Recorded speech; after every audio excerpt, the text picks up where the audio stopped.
नमस्कार, आप देख रहे हैं एचएनएन न्यूज। मैं हूं आपके साथ पंकज यादव। शुरुआत करते हैं लौह पुरुष सरदार वल्लभ भाई पटेल की आज 75वीं पुण्यतिथि है। इस मौके पर लखनऊ में श्रद्धांजलि सभा का आयोजन किया गया। कार्यक्रम में मुख्यमंत्री योगी आदित्यनाथ, डिप्टी सीएम ब्रजेश पाठक सहित कई नेता शामिल हुए। आपको बता दें कि मुख्यमंत्री योगी आदित्यनाथ ने इस दौरान क्या कुछ कहा है, सुनिए। उन्होंने एक सामान्य किसान परिवार में जन्म लिया, लेकिन अपने परिश्रम से उच्च शिक्षा अर्जित की। लेकिन उच्च शिक्षा के अर्जन के पीछे का उद्देश्य आजीविका प्राप्त करने के लिए विदेशी हुकूमत की नौकरी करना नहीं, बल्कि उच्च शिक्षा के पीछे का हेतु देश और दुनिया को समझ करके अपनी प्रतिभा और अपनी ऊर्जा का लाभ भारत माता के चरणों में कैसे समर्पित किया जाए, इसके लिए किया था। आजादी के आंदोलन में कूदे, आंदोलन को नेतृत्व दिया, कई बार जेल की यातनाएं सही, लेकिन आजादी के उस आंदोलन से विचलित नहीं हुए।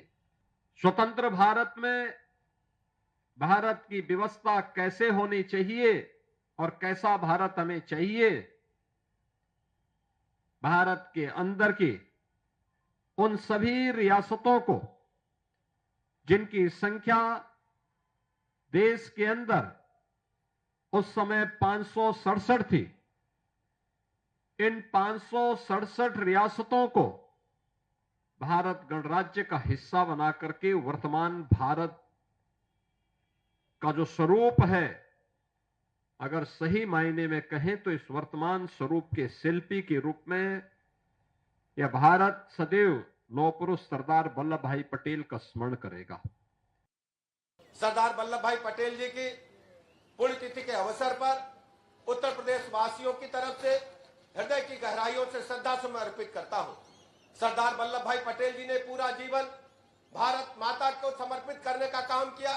गरीबी से बढ़कर के आगे बढ़कर के उन्होंने उच्च शिक्षा ग्रहण करके गरीबों को कानूनी लड़ाई लड़ने में अपना पूरा जीवन लगाया। इसी बीच देश में स्वतंत्रता संग्राम चल रहा था। स्वतंत्रता संग्राम में आगे बढ़कर के अगुवाई करते हुए 1942 से लेकर के विभिन्न आंदोलनों में कई बार वो जेल गए। एक तरफ उन्हें चिंता थी भारत माता अंग्रेजों की बेड़ियों से मुक्त हो, दूसरी तरफ उन्हें चिंता थी भारत माता के वर्तमान विराट स्वरूप को कैसे बरकरार रखा जाए। अंग्रेज चाहते थे कि देश में फूट डालो राज करो नीति के तहत देश को विभिन्न भागों में बांट करके भारत माता को कमजोर किया जाए, लेकिन सरदार वल्लभ भाई पटेल जी जो आजाद भारत के पहले गृह मंत्री बने, उन्होंने दृढ़ निश्चय किया कि देश की जो अखंडता है उसे हम बरकरार रखेंगे। देश के छोटे बड़े जितने भी जमींदार थे, तालुकेदार थे, राजा रजवाड़े थे, अंग्रेज चाहते थे उन्हें विभिन्न भागों में विभक्त करके भारत माता को कमजोर करने का काम किया जाए। लेकिन मैं आज उत्तर प्रदेश सहित पूरे भारतवर्ष के लोगों की तरफ से आदरणीय सरदार वल्लभ भाई पटेल जी के चरणों में नमन करते हुए, उनके स्मृतियों को नमन करते हुए याद करना चाहता हूं।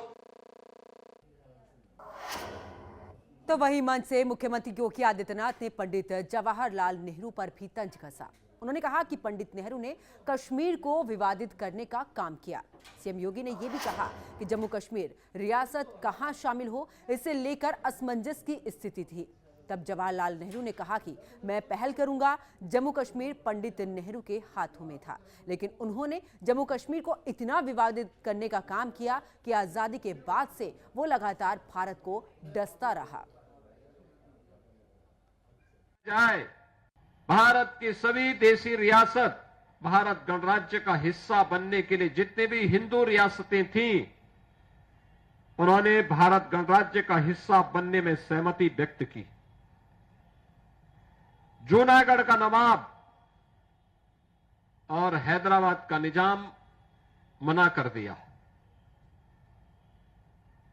जम्मू कश्मीर रियासत को कहां शामिल किया जाए, वह असमंजस की स्थिति में थे।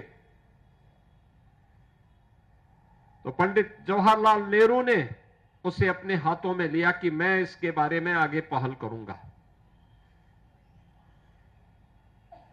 जूनागढ़ और हैदराबाद को भारत का हिस्सा बनाना है और एक रक्तहीन क्रांति के माध्यम से केवल सरदार साहब की सूझबूझ के परिणाम स्वरूप ये दोनों रियासतें भारत गणराज्य का हिस्सा बनी। जूनागढ़ के नवाब को और हैदराबाद के निजाम को देश छोड़ करके भागना पड़ा। जम्मू कश्मीर पंडित नेहरू के हाथों में था। उन्होंने जम्मू कश्मीर को इतना विवादित करने का काम किया कि वो भारत को लगातार आजादी के बाद डसता रहा। उग्रवाद, अलगाववाद, ये उसी कश्मीर से पंडित नेहरू के कारण देश को प्राप्त हुआ था। यह देश आभारी है प्रधानमंत्री मोदी जी का, जिन्होंने लौह पुरुष सरदार वल्लभ भाई पटेल और डॉक्टर श्यामा प्रसाद मुखर्जी के सपने को साकार करते हुए आज कश्मीर में धारा 370 समाप्त करके कश्मीर को भारत गणराज्य का अभिन्न हिस्सा बनाने के लिए एक देश में एक प्रधान, एक विधान और एक निशान के संकल्प को आगे बढ़ाया है।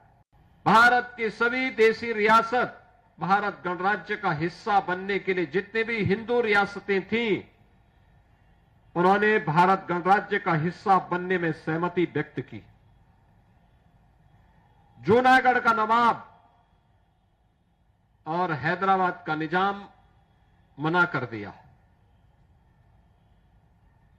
जम्मू कश्मीर रियासत को कहां शामिल किया जाए, वह असमंजस की स्थिति में थे। तो पंडित जवाहरलाल नेहरू ने उसे अपने हाथों में लिया कि मैं इसके बारे में आगे पहल करूंगा। जूनागढ़ और हैदराबाद को भारत का हिस्सा बनाना है और एक रक्तहीन क्रांति के माध्यम से। अब चलिए आगे बात करते हैं, जहां पर उत्तर प्रदेश बीजेपी के प्रदेश अध्यक्ष पंकज चौधरी ने कहा है कि वो सभी का धन्यवाद करते हैं। उन्होंने कहा कि कोई भी चुनौती नहीं है, बल्कि जिम्मेदारियां बढ़ी हैं। वो सभी जिम्मेदारियों का पूरी तरह से निर्वाह करेंगे। साथ ही उन्होंने यहाँ पर पीडीएफ को कोई भी चुनौती नहीं बताया है। कहा है कि भारतीय जनता पार्टी सबको साथ लेकर चलती है, यानी कि पीडीए को लेकर भी उन्होंने यहाँ पर स्पष्ट की है स्थिति, जिस तरीके से समाजवादी पार्टी पीडीए को लेकर चल रही है। ऐसे में ये कहा जा रहा था कि अब जब प्रदेश अध्यक्ष उन्हें चुना गया है तो उनके सामने ये बड़ी चुनौती होगी, लेकिन इस पर भी उन्होंने पूरी बात को स्पष्ट किया है। साथ ही उन्होंने नितिन नवीन को ढेर सारी शुभकामनाएं भी दी हैं।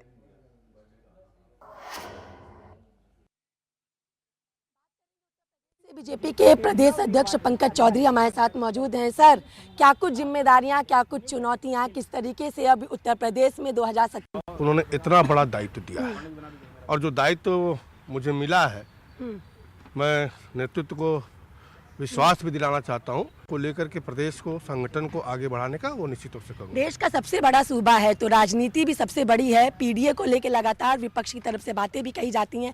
कितनी चुनौतियां हैं और किस तरीके से पीडीए को लेकर? पीडीए कोई चुनौती नहीं है, क्योंकि भारतीय जनता पार्टी सर्व समाज की पार्टी, सबके लिए काम कर। नितिन नवीन राष्ट्रीय कार्यकारी अध्यक्ष बने हैं। ये बड़ी ही प्रसन्नता की बात थी कि एक यंग आदमी राष्ट्रीय अध्यक्ष बने हैं। नितिन अमित जी को मैं बहुत बहुत बधाई देता हूँ।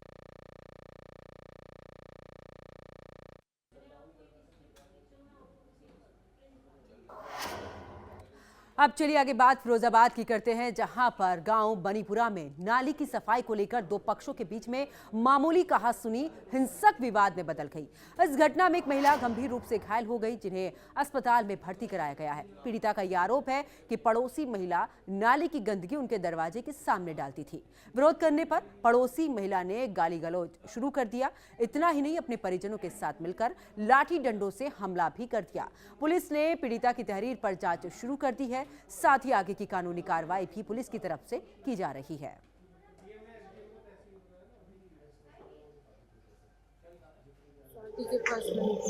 बनीपुरा ये चोट कैसे लगी तुम्हारे? सर ये मारपीट के चक्कर में, लड़ाई में चाकू मार दिया था अनीता ने। अनीता कहाँ रहती है? मेरे घर के पास में ही घर है, बनीपुरा की रहने वाली अच्छा, कब कब हुई थी मारपीट? 10 तारीख को। तो थाने में तुमने तो कोई तहरीर दी? वहाँ थाने में गए थे सर, सुनवाई नहीं हुई वहाँ पर कुछ भी। एक मेरे मोहल्ले में एक लेडी है, हर 2 महीने बाद 1 महीने बाद लड़ाई करती रहती है, और लड़ाई किसी से भी हो वो हमारे ऊपर हावी हो गई है, तो हमारा नाम थाने में जरूर लिखवा दी है। और जितने भी मेरे मतलब मोहल्ले में पढ़ने वाले बच्चे हैं उनकी ज़िंदगी खराब कर रखी है, थाने में उनका नाम ही लिखा देती है वो। और वो महिला हर 1 महीने बाद 1.5-2 महीने बाद लड़ाई करती रहती है किसी न किसी को बात को लेकर। किस गांव की घटना है ये? ये बनीपुरा की घटना है। बनीपुरा ये कहाँ पड़ता है? ये साथी के पास बनीपुरा है, थाना क्या है। आगे बात अलीगढ़ की करते हैं, जहां पर घने कोहरे की वजह से बड़ा सड़क हादसा हो गया है। आपको बता दें कि अकराबाद क्षेत्र के दिल्ली कानपुर सड़क पर NH 34 पर छोटे बड़े वाहनों सहित करीब 8 वाहन आपस में टकरा गए हैं। हादसे में कई लोग घायल हुए हैं, जिन्हें अफरा तफरी इस दौरान मचती हुई नजर आई है। सूचना मिलने पर पुलिस भी मौके पर पहुंची है। घायलों को इलाज के लिए अस्पताल में भर्ती कराया गया है। कोहरे के चलते विजिबिलिटी बेहद ही कम थी, जिस वजह से ये हादसा हुआ है। पुलिस ने यातायात को सुचारू कर जांच शुरू कर दी है।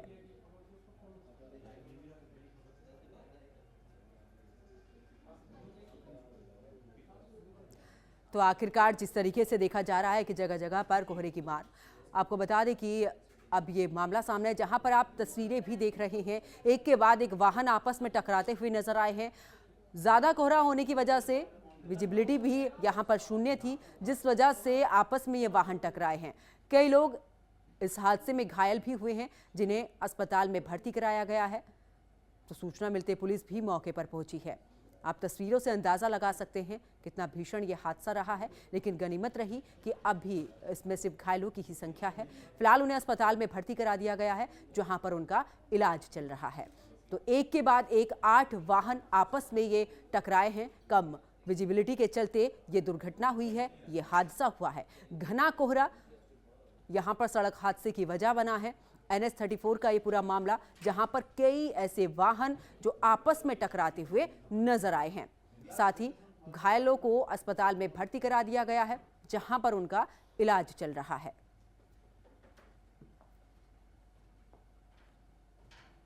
गाड़ी एक्सीडेंट हुई। किस कारण एक्सीडेंट हुआ है? ये कोहरा में हुआ था ये गाड़ी। हाँ, पूरी लाइन की लाइन आ रही थी, अगली वाली गाड़ी खड़ी अगली वाली खड़ी होगी, उसके पीछे थी। कितनी गाड़ी? लगभग 4 है। 4 बड़ी गाड़ी और छोटी गाड़ी भी बताई जा रही है कुछ। तो आपको चोट लगी है, तो क्या पुलिस आई मौके पर? उपचार कहाँ पर कराया है? यहीं है। ऐसा था ना, आगे खड़ी थी गाड़ी, मुझे मालूम नहीं थी, कोहरा में है ना, कोहरा में लगी थी। कोहरे में गाड़ी ठुक गई आपकी? कहाँ पे ठुकी है? जी ठुकी है तुम्हारी गोपी से पुल थे। अच्छा, कितने लोग घायल हुए? लगभग घायल कितने हुए हैं? घायल कितने हुए हैं? आपके साथ और भी कोई घायल हुआ है? कहाँ जा रहे थे आप? एटा। तो अलीगढ़ का ये पूरा मामला है, जहां पर ये हादसा हुआ है। कोहरे की वजह से ये हादसा बताया जा रहा है कि घने कोहरे की वजह से यहाँ पर विजिबिलिटी जो थी वो शून्य थी। यही वजह रही है कि NH 34 पर ये बड़ा हादसा यहाँ पर हुआ है। एक के बाद एक 8 वाहन आपस में टकराए हैं। लेकिन आपको बता दें कि इस दौरान कई लोग घायल हुए हैं, जिनका अस्पताल में इलाज चल रहा है। तो जैसे ही यह हादसा हुआ, लोगों में अफरा तफरी मच गई, चीख पुकार यहाँ पर मची है। आप इस तस्वीर से अंदाज़ा भी लगा सकते हैं किस तरीके से ये पूरे तरीके से क्षतिग्रस्त हुआ है ये वाहन। ऐसे में सूचना मिलते पुलिस भी पहुंची है। पुलिस ने सभी घायलों को अस्पताल में भर्ती कराया है। एक एक करके हर वाहन की जांच भी पुलिस ने शुरू की है। तो जिस तरीके से घना कोहरा छाया हुआ है, कई ऐसी जगह जहाँ पर कोहरे की वजह से जो विजिबिलिटी है वो शून्य है। ऐसे में प्रशासन की तरफ से भी ये अपील की गई है कि वाहन चलाते समय रफ्तार तेज ना रखें, यानी कि धीमी रफ्तार में वाहन चलाएं। ऐसे में हादसा होने की सबसे ज़्यादा संभावनाएं रहती हैं। कुल मिलाकर ये भी कहा है कि फोग लाइट को भी जलाकर रखें। तो ऐसे में ये बड़ा हादसा हुआ है, जहां पर आप देख रहे हैं कि एक के बाद एक 8 वाहन आपस में टकराए हैं। पूरे तरीके से क्षतिग्रस्त ये नजर आए हैं। तो सूचना मिलते पुलिस भी पहुंची है, जिसके बाद वाहनों को साइड किया गया है। यातायात एक बार फिर से सुचारू किया गया है।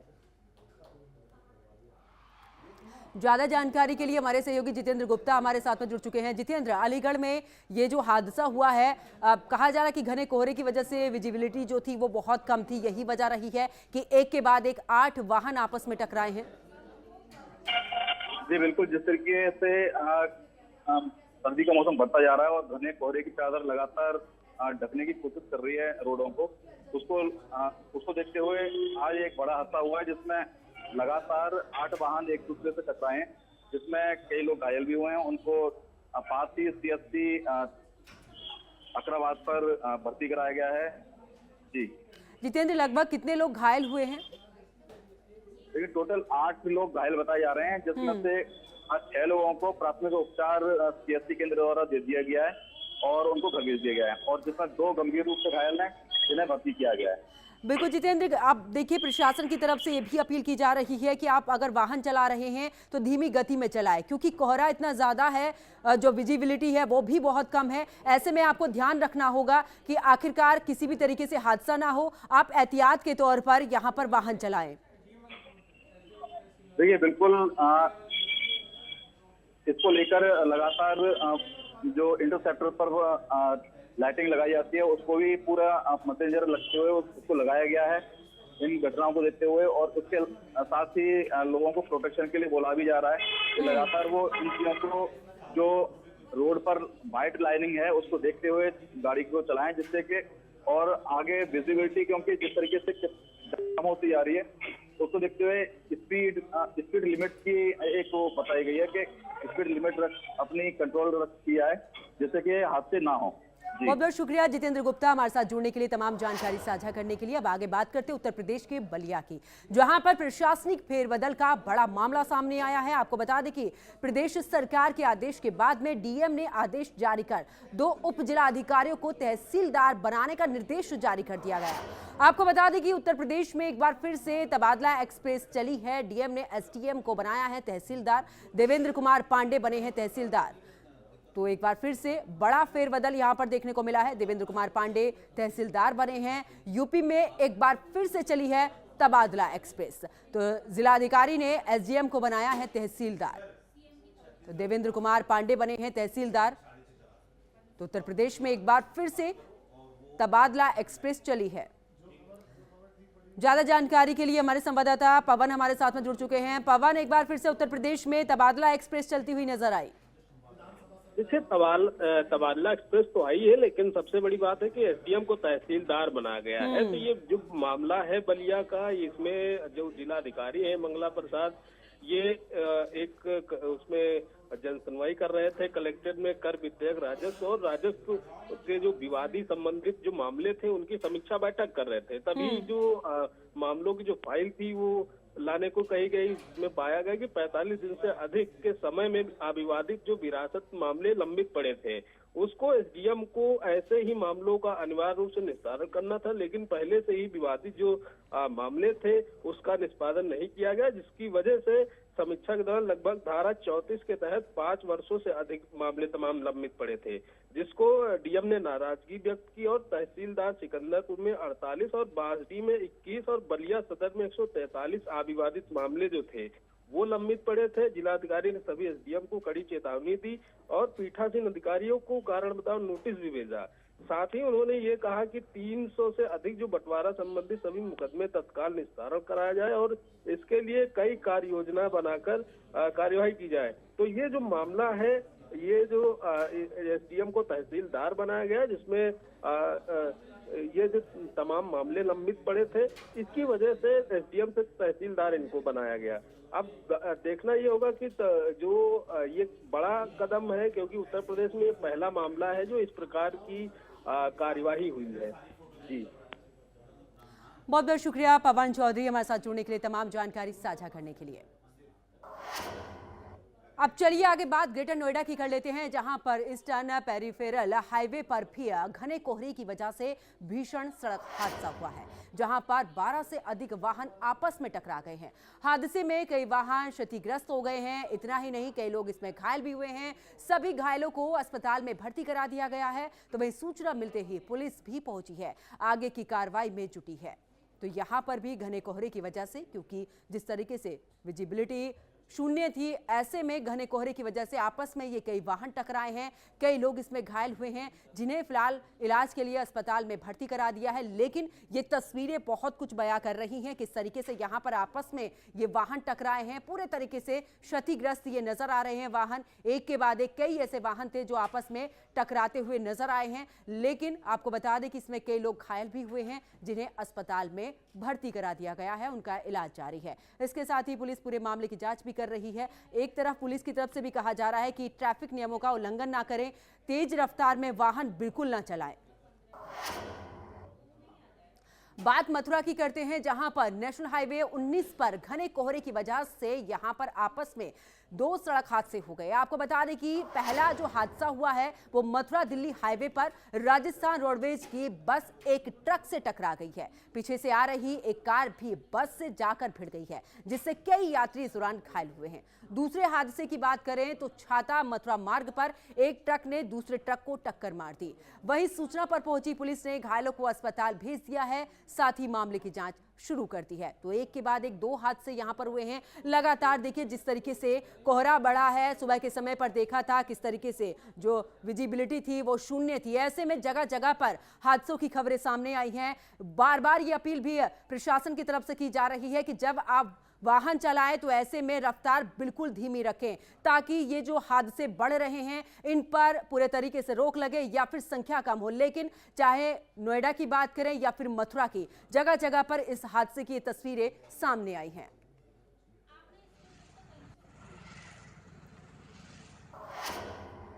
तो वही बात अगर श्रावस्ती की करें तो यहां पर भी 2 मोटरसाइकिलों के बीच में भीषण टक्कर हो गई है। हादसे में एक महिला सहित 3 लोग गंभीर रूप से घायल हुए हैं। सभी घायलों को इलाज के लिए अस्पताल में भर्ती करा दिया गया है, जहां पर इलाज चल रहा है। हादसे की सूचना मिलते ही पुलिस भी पहुंची है, मामले की जांच शुरू कर दी है। तो श्रावस्ती में भी कुछ ऐसी ही तस्वीर। साइड में स्लो चला रहा किस तरफ से आ रहे थे? मैं उधर से, अरे ये कहो ना, से आ रहा था। किस तरफ जा रहे थे? मैं खगूपुर जा रहा था। कैसे एक्सीडेंट हुआ? अरे वो बहुत तेज आया, पूरा ठोक दिया ये। अच्छा, हाँ। कितने थे आप लोग? कितने थे? मैं मेरा छोटा था, मेरा भांजा था। अच्छा, हाँ।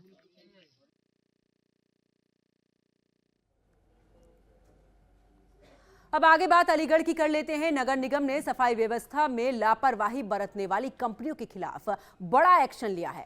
आपको बता दें कि नगर निगम ने कंपनियों पर लाखों रुपए का जुर्माना लगाया है। इतना नहीं, डोर टू डोर कूड़ा कलेक्शन में भी लापरवाही, कूड़ा कलेक्शन वाहनों की मॉनिटरिंग पोर्टल को भी सक्रिय नहीं करने पर यह कार्रवाई की गई है। इसके अलावा गंदगी फैलाने वाले 51,000 घरों को चिन्हित कर नोटिस देने की भी तैयारी है, जिन पर 4 करोड़ से अधिक का जुर्माना लग सकता है। नगर आयुक्त ने स्वच्छ सर्वेक्षण में रैंकिंग सुधारने के लिए QR कोड, कंट्रोल सेंटर, नई वर्कशॉप सहित मास्टर प्लान लागू करने की घोषणा की है। इसी क्रम में बहुत डिटेल में हम लोगों ने एनालाइज किया कि डोर टू डोर कलेक्शन का कार्य कैसा चल रहा है, जिसमें 4 या 5 तरह की अनियमितता सामने आई। सबसे पहले तो जो गाड़ियों की फ्लीट है, जो 5% से भी कम डाउन टाइम होना चाहिए, वो 25% से ज्यादा है, जबकि कंपनी को करीब 1.5 से ज्यादा साल यहाँ पर हो चुका है। वर्कशॉप उनकी अभी तक नहीं बन पाई है, जिसके कारण हमको करीब 20% की फ्लीट को हमेशा ग्राउंडेड रखना पड़ता है, लोगों को सुविधा का लाभ नहीं दे पा रहे हैं। इस क्रम में पेनल्टी लगाई गई। दूसरा, हर व्यक्ति, हर हाउस होल्ड का उनको सर्वे करना था अपने शुरू के 2 महीने में, और हर व्यक्ति का एक यूनिक आइडेंटिफायर उनको बनाना था, ताकि यह डेटाबेस हमारे पास हमेशा उपलब्ध हो सके कि किस घर से कितना कूड़ा इकट्ठा हो रहा है, सेग्रीगेट हो रहा है ड्राई और वेस्ट वेट में या नहीं, कितना यूजर चार्जेस आ रहा है, किस महीने का यूजर चार्ज दिया गया है, किस महीने का यूजर चार्ज पेंडिंग है। ये डेटाबेस भी सिर्फ आधा अधूरा ही हमको करीब 1.5 से 2 साल के बाद मिल पाया, जिसकी वजह से हम प्रॉपर ट्रैकिंग करने की अवस्था में नहीं है कि कौन कौन से ऐसे घर हैं जिनको ज्यादा चिन्हांकित करके उनको ज्यादा मोटिवेट करने की आवश्यकता है। तीसरा, इस तरह के भी प्रकरण सामने आए हैं कि कई घरों से यूजर चार्जेस तो लिया जा रहा है, लेकिन कहीं ना कहीं शायद वो निगम में जमा नहीं किया जा रहा है, जो कि वित्तीय अनियमितता की श्रेणी में आता है और इसलिए कठोर कार्रवाई की गई। चौथा है कि कई सारी गलियां मोहल्ले अभी भी सामने आ रहे हैं जहां पर शायद गाड़ियां उस फ्रीक्वेंसी से नहीं पहुंच पा रही हैं या डेली नहीं पहुंच पा रही हैं जहां पर पहुंचनी चाहिए थी। इसी क्रम में इन 4 या 5 जो बड़े इश्यूज हैं उनको ध्यान में रखते हुए करीब 50 लाख की हम लोगों ने पेनल्टी लगाई है और कंपनी को 15 दिन का समय दिया है कि इन सब व्यवस्थाओं को दुरुस्त कर लें, अन्यथा इनके विरुद्ध कठोर। तो मेरे साथ खबरों में फिलहाल इतना ही। आप देखते रहिए HNN न्यूज। नमस्कार।